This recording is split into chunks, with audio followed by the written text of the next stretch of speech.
आऊज़ु बिल्लाहि मिनश शैतानिर रजीम। बिस्मिल्लाहिर्रहमानिर्रहीम। अल्लाहुम्मा सल्लि अला सय्यदिना मौलाना मुहम्मदिन व अला आलिहि व सहबिही व बारिक वसल्लम। तमाम तारीफ़ें रब्बुल इज़्ज़त की हैं जो तमाम जहानों को पालने वाला है, जिसकी तमाम जहानों में बादशाहत है, जो हर चीज़ का हकीकी मालिक है। मैं हूं हकीम आमिर शहज़ाद डस्का पाकिस्तान से। जितने भी मेरे दोस्त अहबाब मेरे यूट्यूब चैनल हकीम आमिर शहज़ाद डस्का पर नए हैं, उस चैनल को सब्सक्राइब ज़रूर किया करें। नाज़रीन इकराम, ये न्याज़बू का पौधा मैं आपको दिखा रहा हूँ। न्याज़बू का पौधा मैं आपको दिखा रहा हूँ। ज़बरदस्त निबातात की किस्म है। मैदे की ख़राब तरीन हालतों के लिए इसको जाना और पहचाना जाता है। ये दरअसल तुलसी की फैमिली से इसका ताल्लुक़ है। तमाम पुदीने की किस्म और तुलसी की किस्म एक ही फैमिली से देखी जाती हैं, समझी जाती हैं, क्योंकि तमाम खुशबूदार निबातात, क्योंकि ये बहुत तेज़ बू रखने वाला, खुशबू रखने वाला एक पौधा है।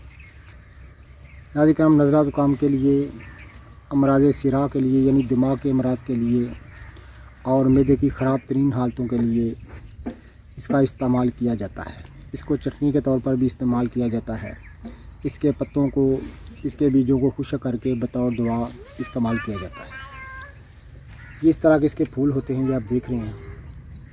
उसके बाद इनमें बीज बनते हैं, ये आप देख रहे हैं। ये न्याज़बू की सही शक्ल सूरत में आपको दिखा। इस तरह इसके पत्ते होते हैं। एक पत्ते के ऊपर फिर पत्ती, एक पत्ते के ऊपर फिर पत्ती।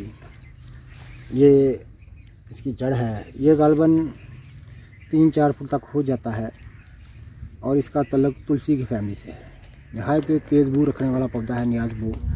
मशहूर निबातात है पाको हिंद की। हर घर में अक्सर इसको देखा जाता है। लोग बागीचों में, बागों में, घरों में इसको खुशबू के लिए लगाते हैं।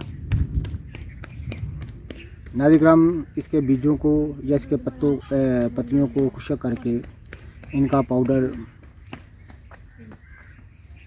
मरकब नुस्खा जात में या तनहा भी इस्तेमाल किया जाता है मैदे की ख़राब तरीन हालतों के लिए, ज़ुफ़े दिमाग के लिए और बहुत सारी अमराज के लिए, आंतों की खराश के लिए, ज़ुफ़े अमा यानी आंतों के ज़ुफ़ के लिए इसको जाना और पहचाना जाता है।